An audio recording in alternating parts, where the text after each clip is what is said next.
So the acquire or acquisition phase, the key things we're looking at there is what can we do, what can we lawfully do on the site, what are we likely to get approved via an authority body like Brisbane City Council, for example, and then secondly to that, we know we can achieve an authority approval.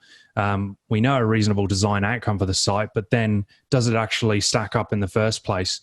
Because a lot of development approvals out there on the market, yes, they've been approved by authorities, but it doesn't mean that they stack up at all.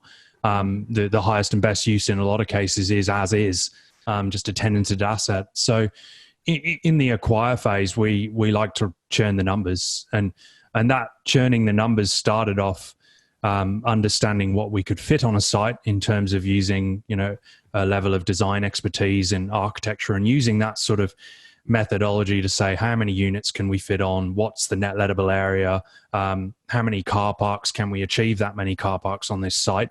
And it's using that sort of design metric coupled with what are we likely to get achieved in terms of authority approvals, and then a finance model coupled by side by side it. And what I do is not evaluation. It's not a real estate's appraisal, but it's essential. I think the valuation, the appraisal, and the feasibility study, coupled with the suite of consultants that undertake due diligence side by side, it's all part of that acquisition phase.